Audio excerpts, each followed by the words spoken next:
আপনি হাসলেও কবরে যাইতে হবে, কাঁদলেও কবরে যাইতে হবে।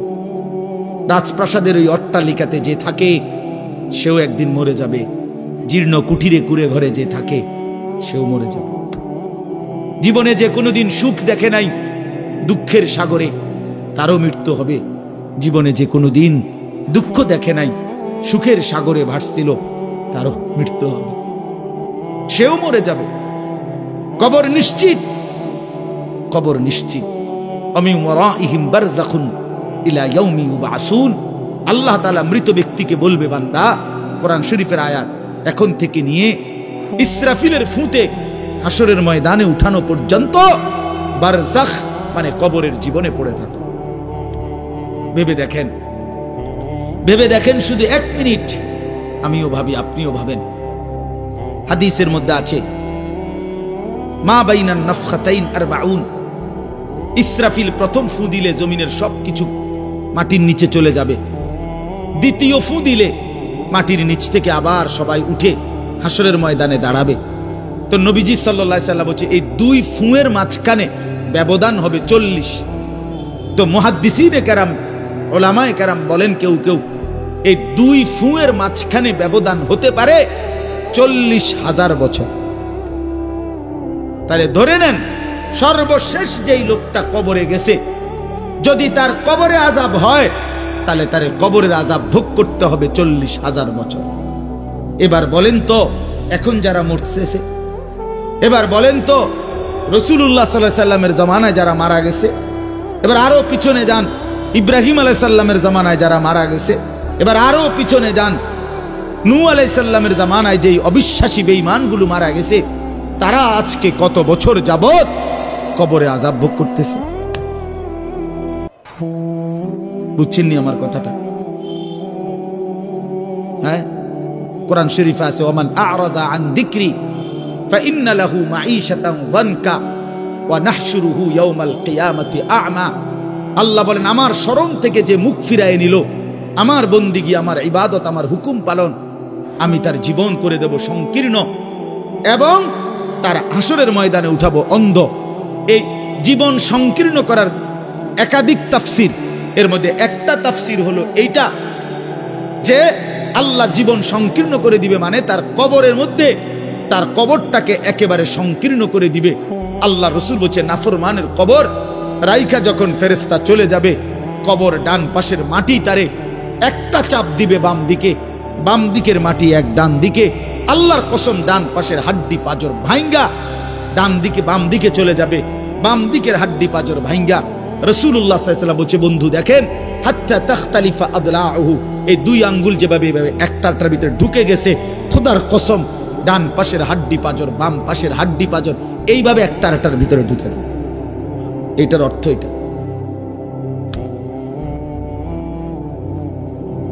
হ্যাঁ, রাসূলুল্লাহ সাল্লাল্লাহু আলাইহি সাল্লাম একদিন হযরত বারা ইবনে আযিব রাদিয়াল্লাহু তাআলা আনহু থেকে বর্ণিত, নবীজি একদিন এক সাহাবীর জানাজা পড়তে গেছেন। জানাজা পড়তে গিয়ে খালি কবরের সামনে কিছুক্ষণ দাঁড়াইছেন। তখনও ওনারে কবরে রাখে নাই, জানাজাও পড়ায় নাই। নবীজি আগে গিয়া কবরটার সামনে দাঁড়াইছে। হযরত বারা ইবনে আযিব বলেন, আমরা নবীজির সাথে ছিলাম। আল্লাহর নবী সাল্লাল্লাহু আলাইহি সাল্লাম কবরের খালি কবরে দেখা অঝরে কাঁদতে শুরু করছে। আমরা সবাই সাহাবীরা নবীজির সাথে কাঁদতে শুরু করলাম। অনেকক্ষণ কাইদা নবীজি চোখের পানি মুইছা আজীব কথা বলছে নবী। রাসূলুল্লাহ সাল্লাল্লাহু আলাইহি সাল্লাম সাহাবীদেরকে লক্ষ্য করে বলছে, ইয়া ইখওয়ানি লিমিসলি হাদা ফাআইদ্দু, আমার বন্ধুরা, আমার সাথীরা, এই কবরে যাওয়ার জন্য তোমরাও রেডি হও। ফাআইদ্দু, তোমরাও প্রস্তুতি নাও। অচিরেই তুমি আমি সবাই এই কবরেই পৌঁছে যাইতে হবে। রাসূলুল্লাহ সাল্লাল্লাহু আলাইহি সাল্লাম বলছে, প্রিয় বন্ধু আমার, জওয়ান সাথী আমার, সামান্য এই কয়েকটা জওয়ানি নষ্ট না করা, নষ্ট না করা, কোনোভাবেই নষ্ট না করা। তো এই জন্য বললাম, এই সূরা মুলক এটা আল্লাহ তাআলা অত্যন্ত ফজিলতপূর্ণ একটি সূরা। রাসূলুল্লাহ সাল্লাল্লাহু আলাইহি সাল্লাম বলছেন, এটা কবরের আযাব থেকে রক্ষা করবে। এই সূরা নিয়মিত তাফসীরের মধ্যে আমি নিজে পড়ছি, তাফসীরে কুরতুবীতে আছে। আল্লাহ নবী সাল্লাল্লাহু আলাইহি সাল্লাম বলেন, লাওয়াদিতু, নবীজি বলেন আমার দিলের আশা, আমার দিলের তামান্না, আমার উম্মতের প্রতিটা মুমিন তার কলিজার ভিতরে, তার জবানে এই সূরা মুলক থাকুক, সূরা মুলক থাকুক। অর্থাৎ রাসূলুল্লাহ সাল্লাল্লাহু আলাইহি সাল্লাম বলতেন, আমার প্রতিটা মুমিন বান্দা উম্মত যেন এই সূরা মুলক তেলাওয়াত করে, যেন কবরের আযাব থেকে রক্ষা পায়। নবীজি 5 ওয়াক্ত নামাজের পরে, আল্লাহর কসম ভাই, এখানে অনেক ওলামায়ে কেরাম আছে, আপনি জিজ্ঞাসা করেন, নবীজি 5 ওয়াক্ত নামাজের পরে, সরদারে দু আলম নবীর তো কোনো গুনাহ নাই, তিনি নিষ্পাপ, তিনি তো জান্নাত উদ্বোধন করবেন। আনা আউয়ালু মান ইয়াকরাউ বাবাল জান্নাহ, নবী বলছে আমি সেই মুহাম্মদ যে প্রথম জান্নাতের দরজা আমি নাড়বো, জান্নাতের কড়া নাড়বো আমি মুহাম্মদ। ভিতর থেকে ফেরেশতা বলবে আপনি কে? আমি বলবো মুহাম্মদ। ফেরেশতা বলবে আনতাজিরু লাক, আমি তো আপনার অপেক্ষাই করছিলাম, আপনি আসবেন বলেই তো অপেক্ষায় ছিলাম, আপনি উদ্বোধন করে দিলেই তো বাকিরা ঢুকবে। তো সেই নবী যিনি জান্নাত উদ্বোধন করবেন, তিনি 5 ওয়াক্ত নামাজের পরে ভাইয়া প্রতিদিন তিনি যেই কথাটা দোয়া করতেন, এর মধ্যে একটা দোয়া এটা, আল্লাহুম্মা ইন্নী আউযু বিকা মিন আযাবিল কবর ওয়া মিন ফিতনাতিল কবর ওয়া মিন ফিতনাতিল মাসীহিদ দাজ্জাল ওয়া মিন ফিতনাতিল মাহইয়া ওয়াল মামাত। আল্লাহ, আমি কবরের আযাব থেকে পানাহ চাই। নবীজি নিজে বলতেন। প্রিয় ভাই, বাবা আমার, চলেন সবাই নিয়ত করি, নিজেকে গুনাহ থেকে বাঁচানো দরকার, নিজের আল্লাহর নাফরমানি থেকে বাঁচানো দরকার। আল্লাহ তাআলা বলেন, ইন্নাল্লাযীনা ইয়াখশাউনা রাব্বাহুম বিল গায়ব, আমি আল্লাহকে না দেখে, আমার কথাগুলো আখিরাত সম্পর্কিত, এগুলোকে না দেখে যারা আমি আল্লাহকে ভয় করে, আখিরাতকে ভয় করে, জাহান্নামকে ভয় করে, কবরকে ভয় করে, আল্লাহ বলেন, তাফসীরের মধ্যে লিখছে ভয় করে মানে হলো গুনাহ বর্জন করে। কোন ব্যক্তি আল্লাহকে ভয় করে, খোদার কসম, এই কথার অর্থ হলো গুনাহ ছেড়ে দেয়। যে গুনাহ ছেড়ে দেয় সে আল্লাহকে ভয় করে, যে আল্লাহকে ভয় করে সে গুনাহ ছেড়ে দেয়। কোন নাফরমান আল্লাহকে ভয় করে না, আল্লাহকে ভয় করলে গুনাহ করতে পারে না। বুঝেন নাই বাংলা কথাটা? এটা কাগজের এই পিঠ ও পিঠ, কাগজের এই পিঠ ওই পিঠ। এই পিঠে যদি লেখা আছে আল্লাহর ভয়, তো ওই পিঠে লেখা থাকবে গুনাহ বর্জন। যে গুনাহ ছেড়ে দেয় সে অটোমেটিকলি আল্লাহকে ভয় করে, যে আল্লাহকে ভয় করে সে গুনাহ বর্জন। এজন্য তাকওয়ার অর্থ আল্লাহর ভয়, এটার প্রথম অর্থ হইল গুনাহ বর্জন।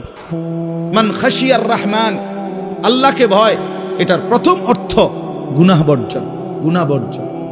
আমার শায়েখ আল্লামা মুফতি মুশতাকুন নবী সাহেব সব সময় চিল্লায় মাহফিলে, অনেক সময় হাজারি করে বলে যে বাপ, গুনাহ আগুন, গুনাহ আগুন, গুনাহ আগুন। প্রতিটা গুনার পিঠে, ওই পিঠে আগুন আছে। নারীর প্রতিটা বেপর্দা দৃশ্যের মধ্যে খোদার কসম আগুন জ্বলে।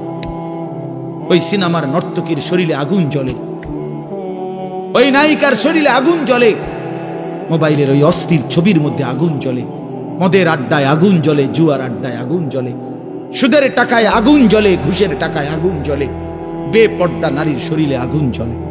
ওইটা রূপ না, ওইটা আগুন, ওইটা জাহান্নাম, ওইটা জাহান্নাম।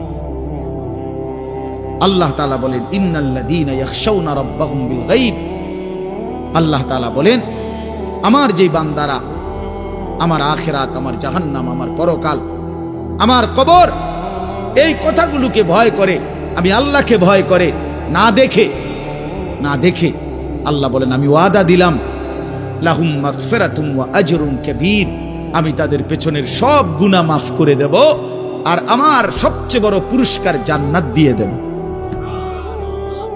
এরপরে আল্লাহ বলেন, ওয়া আসিররু কাওলাকুম আবিজহারু বিহি ইন্নাহু আলিমুম বিযাতিস সুদূর। মানুষের তিনটা অবস্থা কথার ক্ষেত্রে, মানুষ তার অভিব্যক্তির ক্ষেত্রে তিনটা অবস্থা হয়। মানুষ কখনো জোরে কথা বলে, মানুষ কখনো আস্তে কথা বলে গোপনে, আর কখনো মানুষ অন্তরে জল্পনা কল্পনা করে, ঠিক না? এই তিনটাই অবস্থা। তিনটাই অবস্থা। তো আল্লাহ তাআলা বলেন, এনে একটা ছোট্ট তাফসীরের মধ্যে আছে, মক্কার কুরাইশরা কাফেররা নবীজির বিরুদ্ধে দিবানিশি ষড়যন্ত্র করত, বুঝছেন?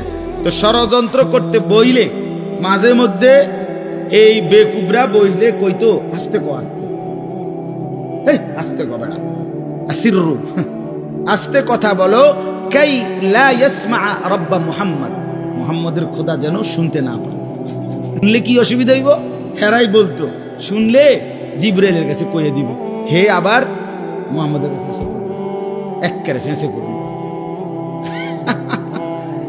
হ্যাঁ, তাফসীরের মধ্যে আছে। আল্লাহ তাআলা বলেন, হায় হায় রে বেওকুফ, কি বললি, কি ভাবলি, আল্লাহরই চিনলি না, আল্লাহকেই চিনলি। হ্যাঁ, অনেক নওজোয়ান হ্যাঁ বেচারা ইয়ারফোন লাগাইলে মনে করে কেউ শোনে না,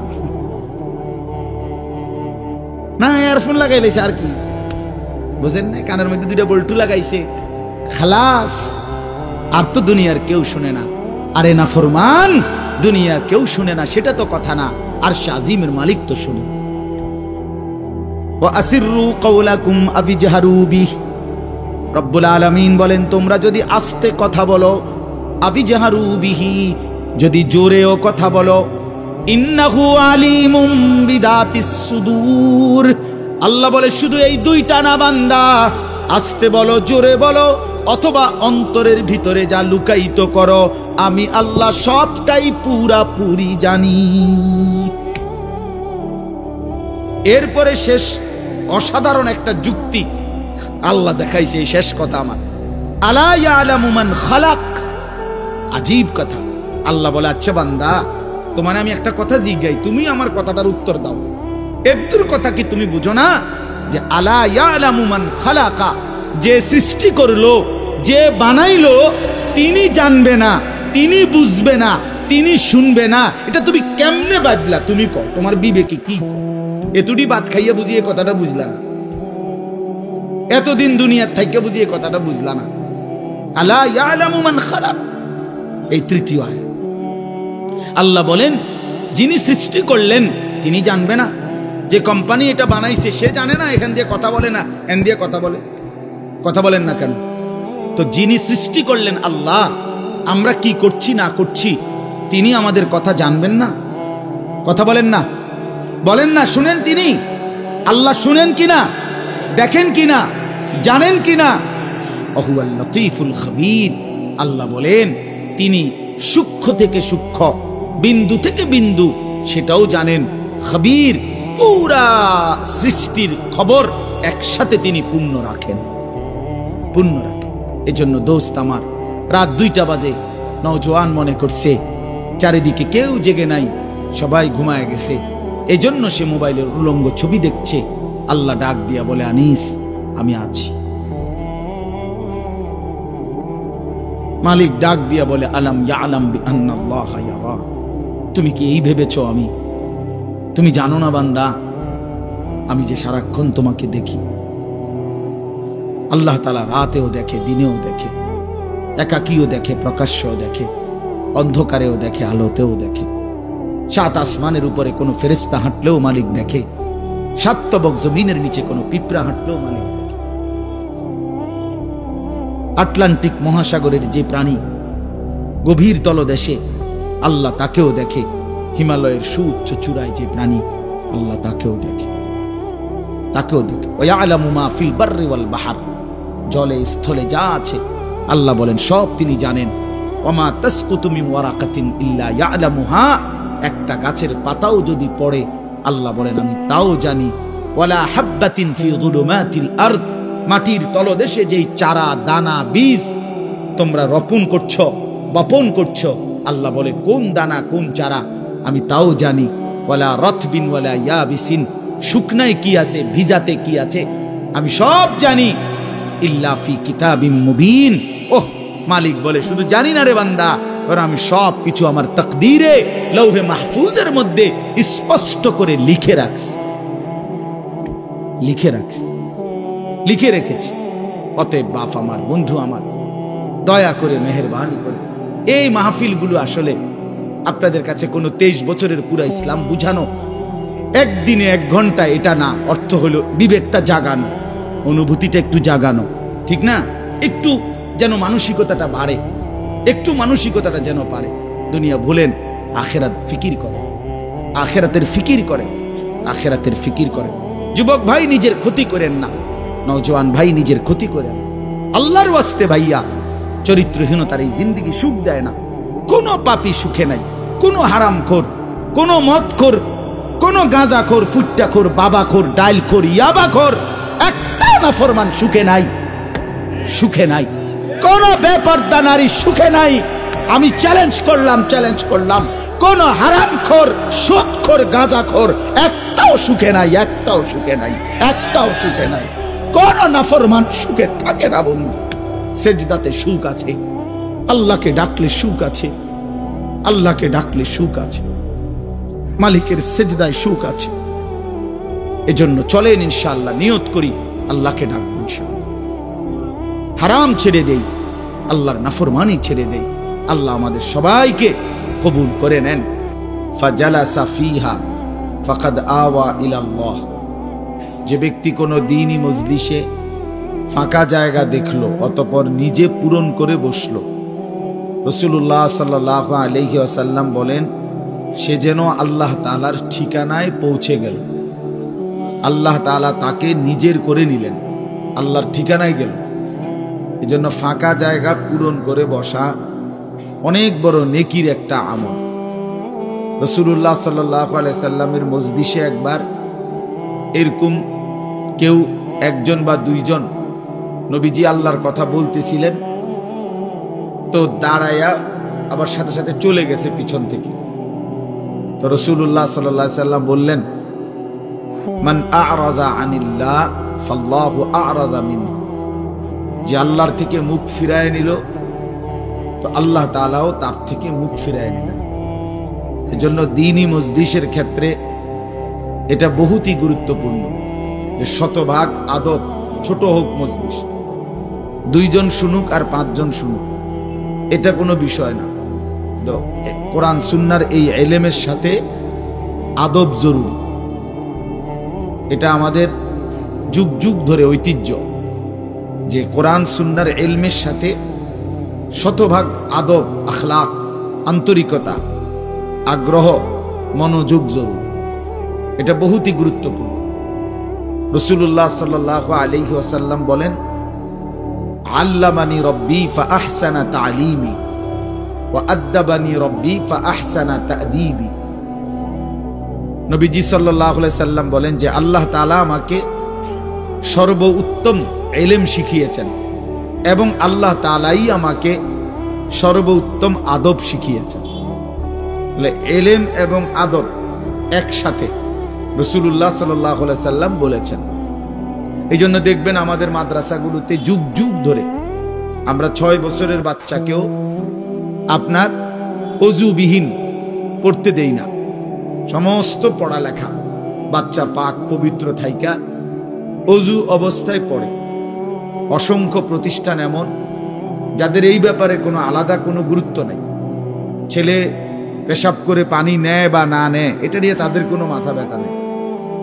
ছেলে কি দাঁড়াইয়া পেশাব করে না বসে পেশাব করে, এই নিয়ে মাথা ব্যথা নাই। দেখার বিষয় হলো পড়া পারে কিনা, পড়া বুঝলো কিনা, খালাস, পড়া পারলো শিখলো। কিন্তু না, আপনারাও সবাই বুঝেন যে সবাই এই শব্দটা জানেন যে শিক্ষা দীক্ষা, আমরা বলি বাংলায় এটা যে শিক্ষা দীক্ষা। এখন প্রশ্ন হলো দীক্ষা মানে কি? শিক্ষা তো বুঝলাম, নির্দিষ্ট পড়া মুখস্থ করলো, শিখলো, মুখস্থ করলো, তো দীক্ষাটা কি? এখানে এটা এমন শব্দ না যে কিছু শব্দ তো আছে একটা শব্দের সাথে আরেকটা বলছে অর্থহীন, যেমন কলম টলম। তো এটা সবাই বুঝে যে টলমের কোনো অর্থ নাই। কাগজ টাগজ, তো কাগজের অর্থ নাই। তো শিক্ষা দীক্ষা এমন না, শিক্ষা শব্দের উল্টা না। এটা এমন না যে এটা শিক্ষার উল্টা কিছু না, এটা আলাদা শব্দ। শিক্ষা দীক্ষা যেমন আমরা অনেক সময় বলি যে নামাজ রোজা, লোকটা নামাজ রোজায় ভালো। তো এর দ্বারা কি শুধু নামাজ আর নামাজের উল্টা শব্দ রোজা না, এটা একটা আলাদা কি আমল। নামাজ একটা ইবাদত, তো রোজা একটা ইবাদত। তো শিক্ষা এটা একটা বিষয়, দীক্ষা এটা একটা বিষয়। শিক্ষা তো তালিম, দীক্ষা এটা তরবিয়ত, আখলাক। আখলাক অর্থাৎ শব্দ মুখস্থ করা এটা যেমন জরুরি, জিন্দিগি গঠন করা এটাও সমান জরুরি, বরং তার চাইতে বেশি জরুরি। এজন্য আমাদের ফেনীর একজন বড় বুজুর্গ আলেম আছেন, ফেনী জামিয়া রশিদিয়া মাদ্রাসার হযরত মাওলানা মুফতি শহীদুল্লাহ দামাত বারাকাতুহুমুল আলী, বাংলাদেশের অনেক বড় একজন বুজুর্গ আলেম। হযরতের মাদ্রাসা ফেনীতে, সেই মাদ্রাসা একটা মাদ্রাসায় কওমি মাদ্রাসা, সেখানে প্রায় 6 থেকে 7 হাজার ছাত্র পড়ালেখা করে, প্রায় 200-র উপরে উস্তাদ আছে, 200-250 হবে। তো এই জন্য বললাম যে হযরত সবসময় বলে যে পড়া মেধা অনুপাতে কম বেশি হইতে পারে, কিন্তু আখলাক বরাবর হইতে হবে।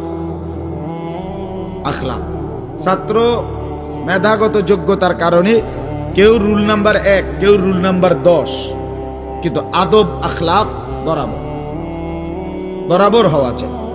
আমরা এটা খুব খেয়াল করি না।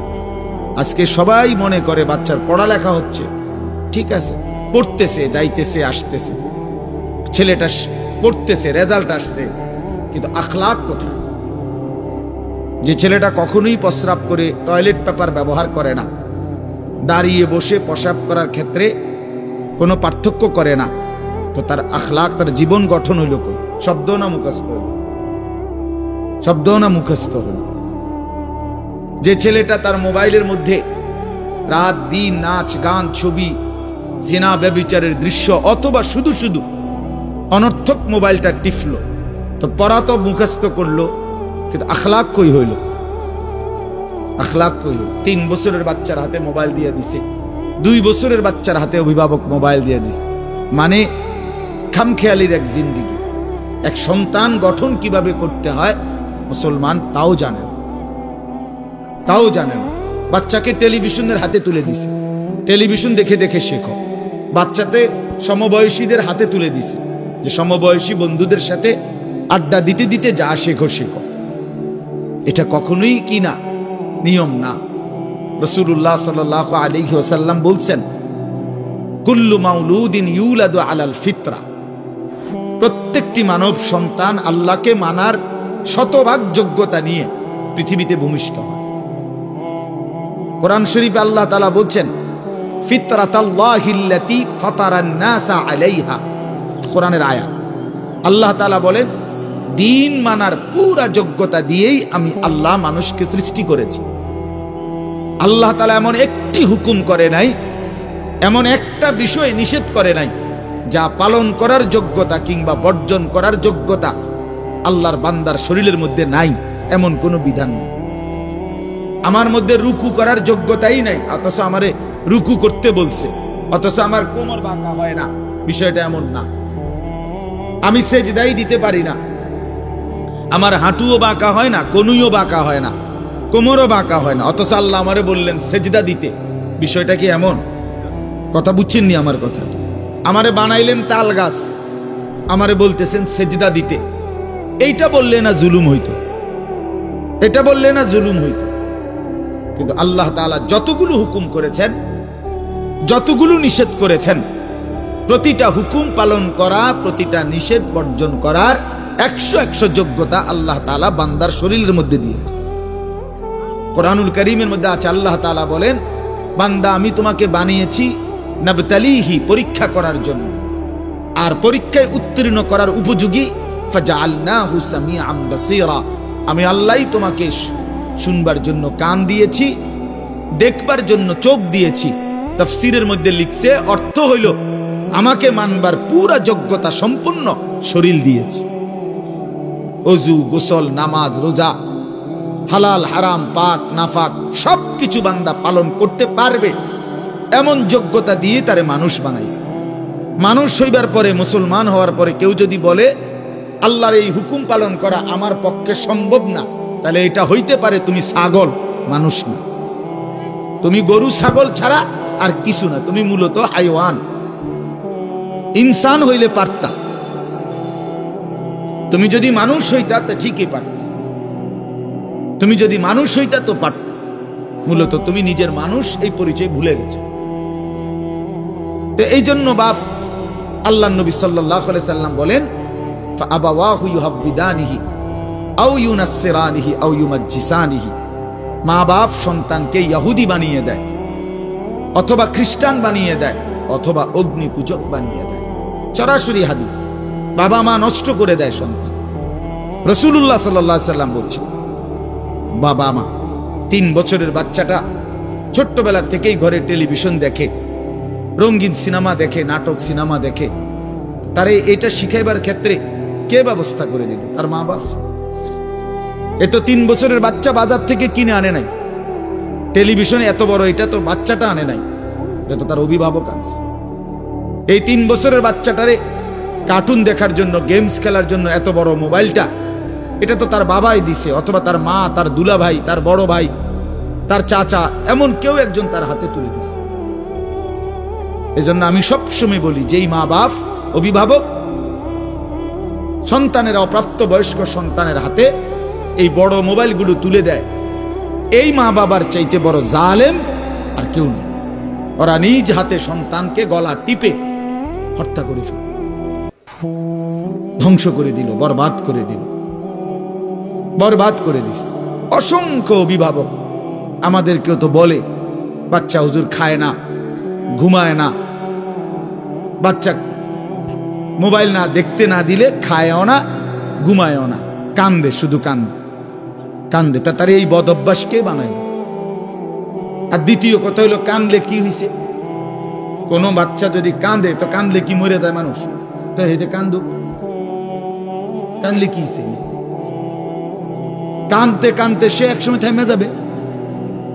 3 বার পরে, 4 বারের পরে সে বুঝে নিবে যে এটা আমারে দিবে না। কথা বুঝেন নাই?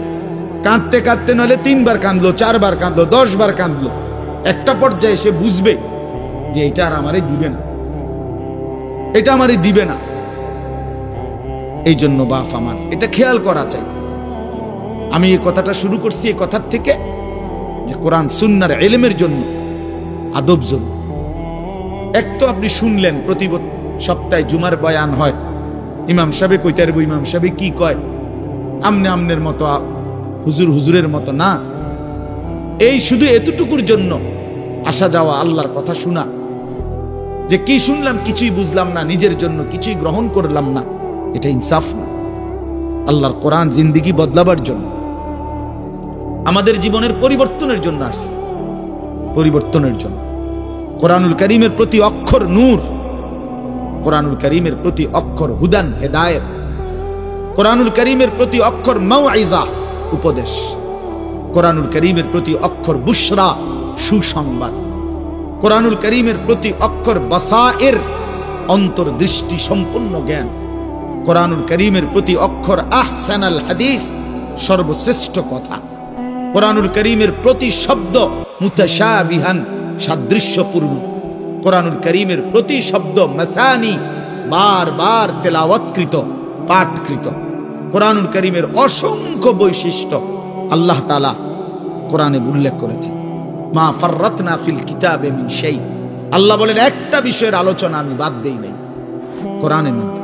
ওয়া নাযালনা আলাইকাল কিতাবা তিবয়ানান লিকুল্লি শাই, বন্ধু আমি আপনার উপরে যে কোরআন নাজিল করেছি তার সমস্ত কিছুর বিস্তারিত বর্ণনা। এজন্য বদনসিব ওই সন্তান, ওই অভিভাবক দুর্ভাগা, যে মুসলমান পরিচয় দেওয়ার পরেও নিজ সন্তানকে আল্লাহর কোরআন দেখে দেখেও পড়তে জানে না। আল্লাহর কোরআন দেখে দেখে ছোট বাচ্চা হাফেজে কোরআন হয়েছে, এই মাত্র দেখছেন আমরা, হাফেজে কোরআন হয়েছে। মুসলমানের সন্তান আল্লাহর কোরআন 30 পারা কলিজার মধ্যে গ্রহণ করছে। আর কি পরিমাণ দুর্ভাগা মুসলমান! আল্লাহর দেওয়া চোখ, আল্লাহর দেওয়া জিহ্বা। আল্লাহ কোরআনে বলছে, আলাম নাজআল লাহু আইনাইন, বান্দা আমি কি 2টা চোখ দেই নাই? ওয়া লিসানান, আমি কি জিহ্বা দেই নাই? ওয়া শাফাতাইন, 2টা ঠোঁট কি আমি দেই নাই? হাসরের ময়দানে আল্লাহ তাআলা জিজ্ঞেস করবে, বান্দা আমার দেওয়া দুইটা চোখ, আমার দেওয়ার জিহ্বা, আমার দেওয়া ঠোঁট, এত লক্ষ কথা বললা, এত কিছু দেখলা, এত শব্দ উচ্চারণ করলা, পৃথিবীর কত লক্ষ কথা তুমি জীবনে বললা, অথচ আমার কালাম, সর্বশ্রেষ্ঠ আসমানি কিতাব, মালিকের এই কোরআন, এটা একটু দেখে দেখেও পড়তে পারো না, এর চাইতে বড় বদনসিব আর কে হইতে পারে? এজন্য আমি পরিষ্কার বলি সব সময়, আল্লাহর কোরআন যেই মুসলমান দেখে দেখেও শুদ্ধ পড়তে পারে না, আমার দৃষ্টিতে ওই লোকটা বোবা। আপনি বোবা, মূলত দোস্ত তুমি বোবা। বাকি কথাগুলো না বললেও চলতো, বাকি কথাগুলো না বললেও চলতো, এই পৃথিবী ভোগ করা যেত। বোবা মানুষ যারা, তারা কথা না বলতে পারলেও ভাতও খাইতে পারে, ঘুমও যাইতে পারে, পেশাব পায়খানাও করে, বিয়েও করে, বোবা মানুষের বাচ্চা কাচ্চাও হয়।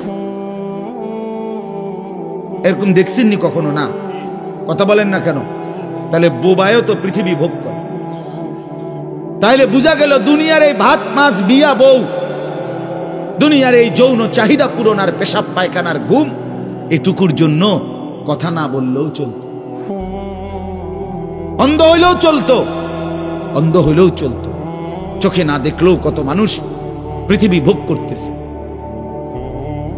তাহলে যে জবান আল্লাহর দেওয়া, যে চোখ আল্লাহর দেওয়া, সেই মালিকের কালাম দেখে দেখেও পড়তে পারলাম না। 16 বছর বাচ্চাটা পড়লো, অথবা আপনি পড়াইলেন, একবারও ভাবলেন না, হায় আমার সন্তানকে আমি কি পড়াইলাম? একবারও মনে করলেন না? বাফেরই কি হইল, সন্তানের বা কি হলো? হায় মুসলমান, বাফও তো ছিল মুসলমান, ছেলেটাও তো মুসলমান।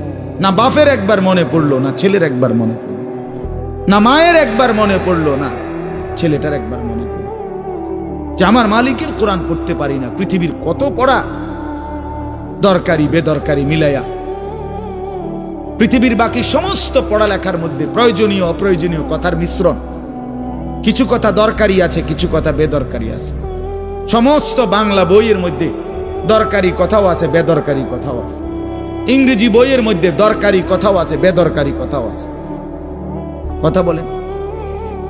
হ্যাঁ, রোদ হচ্ছে, বৃষ্টি হচ্ছে, খেকশিয়ালের বিয়ে হচ্ছে, এটা কোনো দরকারি কথা হলো?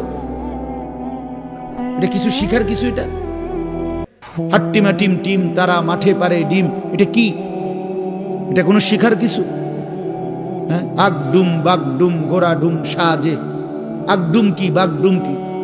তার বাপের 14 গোষ্ঠী কইতে পারবো নি আগডুম কি? যে লিখছে এটা অনর্থক কথা। 2 little black birds sitting on a wall, one called Peter, one called Paul. দুইটা কাউয়া একটা ওয়ালের মধ্যে বসছে, একটা কাউয়ার নাম হলো পিটার আর একটা কাউয়ার নাম হলো পল। এই হলো কবিতার অর্থ। এটা কি শিখছে ছেলেটা? এখানে কি শিখা? কাউয়া ওয়ালে বসলে কি, টিনের সালে বসলে কি? কাউয়া তো কাউয়া, কাউয়া লইয়া আমার দরকার কি? কাউয়া কই বইছে, এটা আমার বাচ্চা শিখতে হইব। আমি কি কাউয়ার বাচ্চা? বলেন তো কি অর্থ আছে এটাতে? আর এই পিটার পল এটা সম্পূর্ণ কাফেরের নাম। পিটার এই শব্দ, পল এটা খ্রিস্টানদের নাম, কোন মুসলমানের নাম না। এটা তো মুসলমানের সন্তান এটা শিখবে কেন? উচ্চারণ শিখার জন্য, কিছু শব্দ শিখার জন্য। তো শব্দ শিখার জন্য ইসলামী কোনো শব্দ নাই। আল্লাহ আমাদেরকে বুঝ দান করে। আমি বইয়ে এখানে বই ঠিক করতাম বসি না, যে বুঝেন না আমার কথা। অর্থ এই উদ্দেশ্যটা দিলে আমি বই ঠিক করতে বসি না। অর্থ একটা উদাহরণস্বরূপ বললাম আর কি। আবার দরকারি কথাও আছে। আমাদের দেশে সেই ছেলে কবে হবে, কথায় না বড় হয়ে কাজে বড় হবে। ফাইন কথা। সকালে উঠিয়া আমি মনে মনে বলি, সারাদিন আমি যেন ভালো হয়ে চলি। চমৎকার কথা। বোর হলো দৌড় খোলো কুকুমনি উঠোরে, এগুলো তো অন্যায়। এসব কবিতাও তো না, আমরা আমলে নাই ডিমি কইতেছি। এখনকার কি আছে আমি জানি না। এগুলা আমার সময়ে পড়ছি আমরা ছোটবেলায় প্রাইমারিতে। যাই হোক বাপ, অর্থ হইল আল্লাহর কোরআন থেকে সন্তানকে বঞ্চিত করেন। বঞ্চিত। আপনাদের কাছে অনুরোধ, এই যে কয়জন বসছেন, জোয়ান ভাই যারা বসছেন, ভাই আমার, স্কুলে পড়েন, কলেজে পড়েন, কোনো অসুবিধা নাই, ঠিক আছে। নতুন করে আবার মাদ্রাসায় ভর্তি হইতে পারবেন না, আমরাও জানি, কিন্তু কোনো একটু সময় বের করে আল্লাহর কোরআন সময় সুযোগ বের করে শেখা সম্ভব। শুক্রবারটা তো অবসর থাকেন, বৃহস্পতিবার বিকাল থেকে তো অবসর থাকেন, শনিবারটা তো অবসর থাকেন, তো একটু আল্লাহর কালাম পড়ে কোনো একজন আলেমের কাছে, কোনো একজন মসজিদের ইমামের কাছে, কোনো একজন মাদ্রাসার ওস্তাদের কাছে নিজে আলাদা একটু সময় বাইর করেন যে আমার মালিকের কোরআন আমি একটু শুনি, আল্লাহ তাআলার কালাম শুনি। আহা, কোরআনুল কারীমের নূর, এটা যে শুনলো না, সে শুনলোটা কি, সে শিখলো কি, পড়লো কি, মজাই তো পাইলেন, কথা বলার মজাই তো হয় নাই। আমি তো অনেক সময় বলি, আল্লাহর ঘরের কালো গিলাফ আর মদিনার সবুজ গম্বুজ যে দেখে নাই, যেই চোখ, সে দেখলো কি? কালো গিলাফ যে দেখে নাই কাবার, রাসূলুল্লাহর রওজায়ে আতহারের সবুজ গম্বুজের ওই সৌন্দর্য যে দেখে নাই, যে চোখ, সে জীবনে কি দেখলো?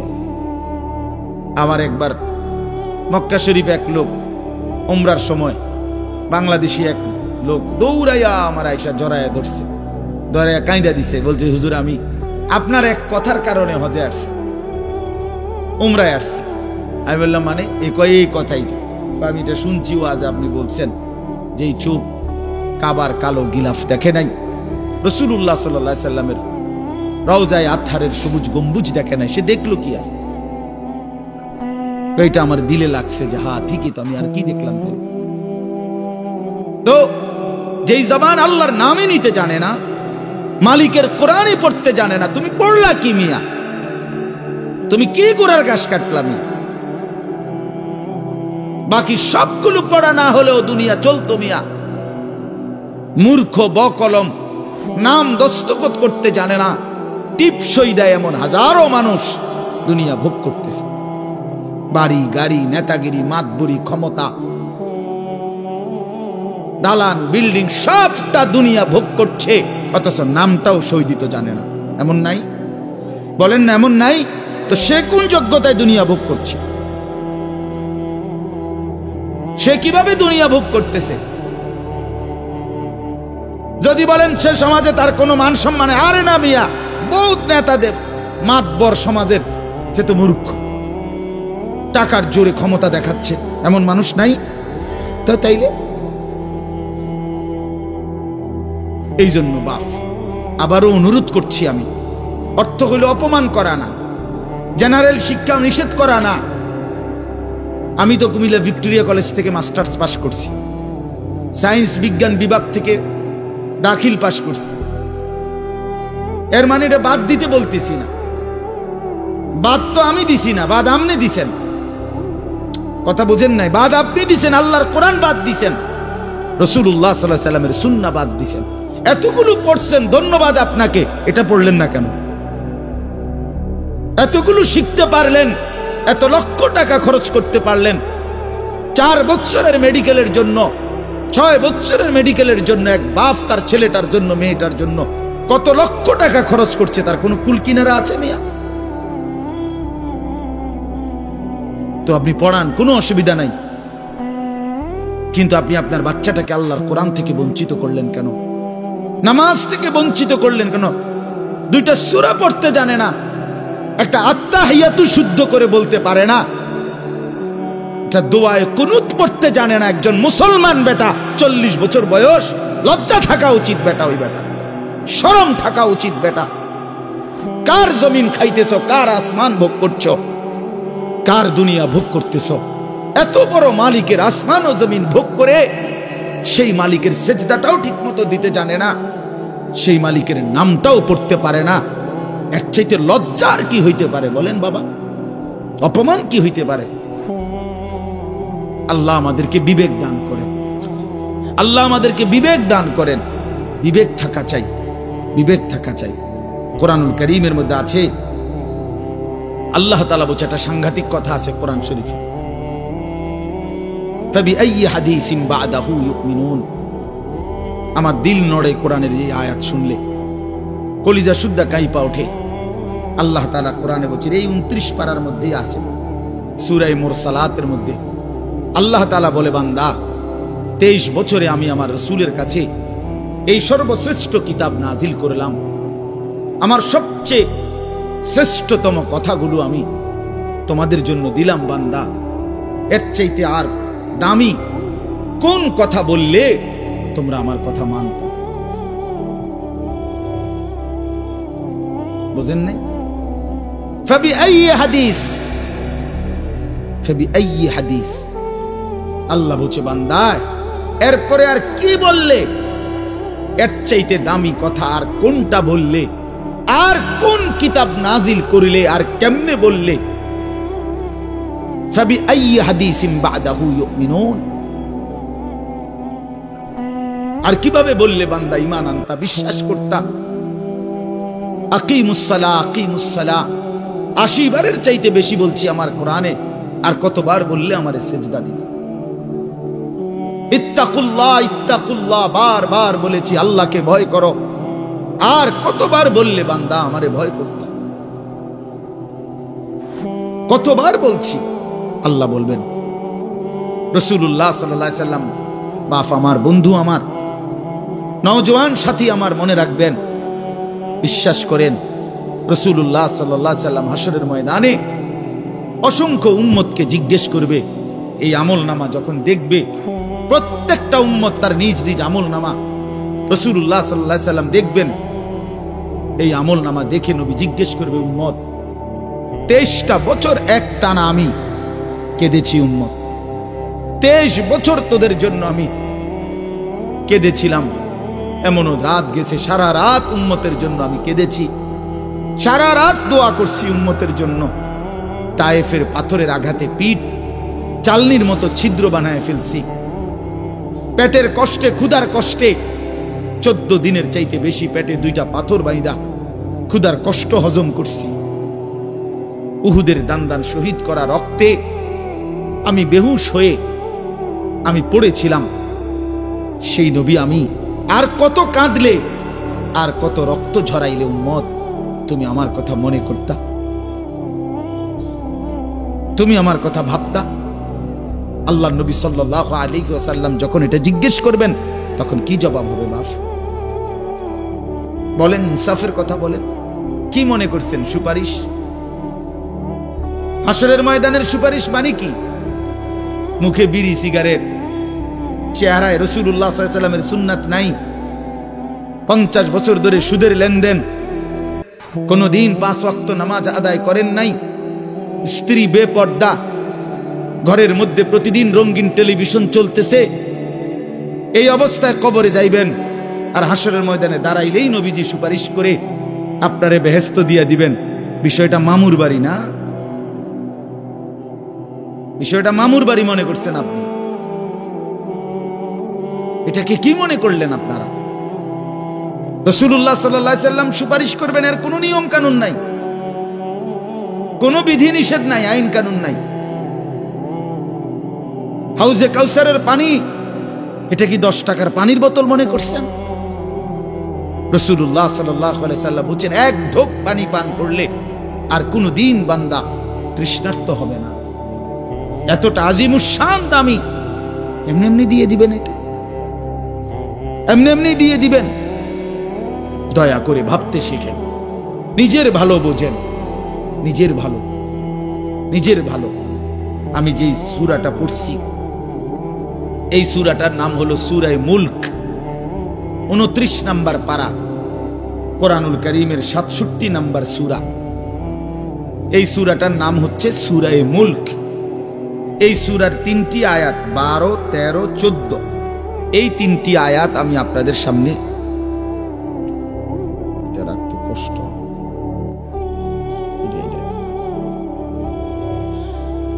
এই 3টি আয়াত আমি তেলাওয়াত করছি। এই আর অল্প একটু সময়ের মধ্যে আমি আপনাদের সামনে এই 3টা আয়াতকে সামনে রেখে কয়েকটা আর কথা বলতে চাই। প্রথম কথা, আপনারা রাগ হইয়েন না, আমি আপনাদেরই অঞ্চলের মানুষ, এখন আপনারাও আমার, আমিও আপনাদের। আল্লাহর কোরআন শিখেন। আমার কথা হলে আমি বলি না যে সবার সব জেনারেল পড়া বন্ধ করে দেন, অর্থ হলে আপনি একটু সময় বাইর করেন, কত যারা চাকরি করেন, ব্যবসা করেন, বুড়া মানুষেরও অনেক বয়স্ক লোক কইলে হুজুর না আর কইয়া লাভ নাই, এই বয়সও না নাই, বিড়ি খাই না বয়স আছে।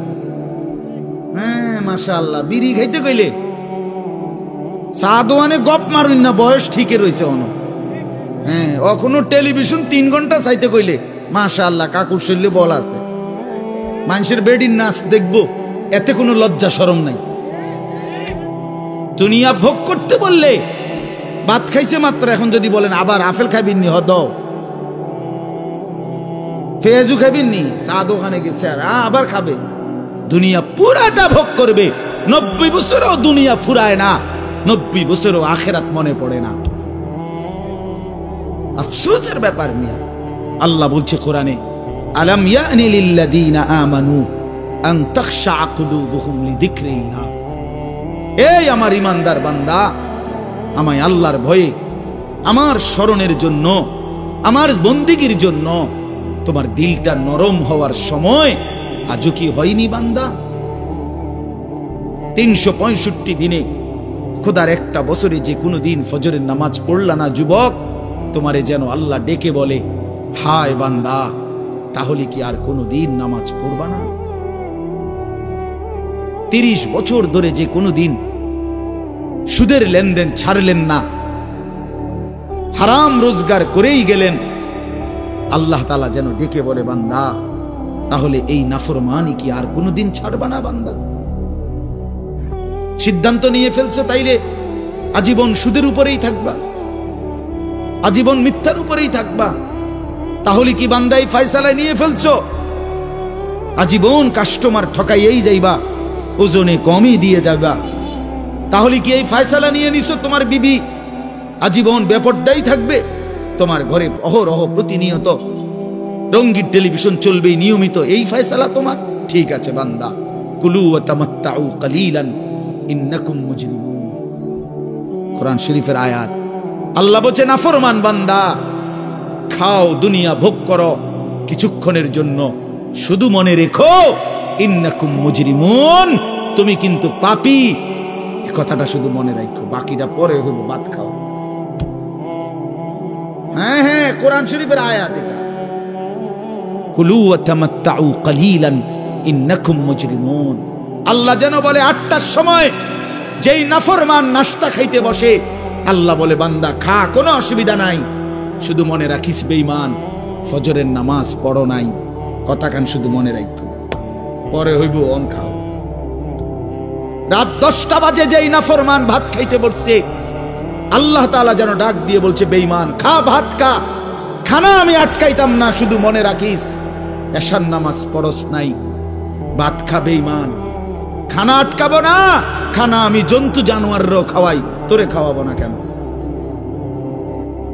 খানা আমি কুকুর বিড়াল রেও খাওয়াই, খানা আমি গরু ছাগল রেও খাওয়াই, তোরে দেব না কেন? বান্দা খা, শুধু মনে রাখবি ইন্না আ'তাদনা লিল কাফিরিনা সালাসিলা ওয়া আগলালাম ওয়া সাঈরা। আল্লাহ বলে, প্রতিটা নাফরমানের জন্য আমি রেডি রাখছি আগুনের শিকল এবং আগুনের বেড়ি এবং জাহান্নামের আগুন। 1 নাম্বার 70 জিরাআন, 70 হাত লম্বা আগুনের শিকল দিয়ে জাহান্নামীকে হাসরের ময়দানে আল্লাহর ফেরেশতা বাঁধ দিবে। 1 2 নাম্বার 2টা হাত। দোস্ত দেখেন শুধু আমার দিকে, সূরা ইয়াসিনে আছে, ইন্না জাআলনা ফি আ'নাকিহিম আগলালান ফাহিয়া ইলাল আদকানি ফাহুম মুকমাহুন। এটার অর্থ হলো এই যে হাসরের ময়দানে প্রত্যেকটা পাপী নাফরমানকে ফেরেশতা 2 হাত আলগি দিয়া এইভাবে ঘাড়ের সাথে বাঁধ দিয়া ধইরা, এই 2 থুতনির নিচে 2 হাত এভাবে দিয়া এইভাবে বাঁধ দিয়া, আল্লাহর কসম, রব্বে কাবার কসম করে বললাম, এইভাবে বাঁধ দিবে। আর কোনদিন বেঈমান চোখটাও নিচের দিকে নামাইতে পারবে না, কারণ এই থুতনি তো উঠাই দিছে উপরের দিকে, এটা দিয়ে ঠেলা দিয়া। এটা অর্থ হলো আগলালান। এই আয়াতের সূরা ইয়াসিনের এই আয়াতের অর্থ এটাই, ইন্না জাআলনা ফি আ'নাকিহিম আগলালান। আল্লাহ বলছে, বান্দা আমি দেখাবো। আল্লাহ ডাক দিয়ে বলে, ভাই আমারও তোমারও, জওয়ান কেউ বুড়ো কেউ, আল্লাহ বলে, বান্দা কি মনে করছো আমি রহমান না? ঠিক আছে, তুমি কি এটা শোনো নাই আমি যে কাহ্হার? তুমি তো শুনছো আমি রাহিম, তুমি কি শোনো নাই আমি জব্বার? আমি জুনতিকাম, আমি প্রতিশোধ গ্রহণকারী।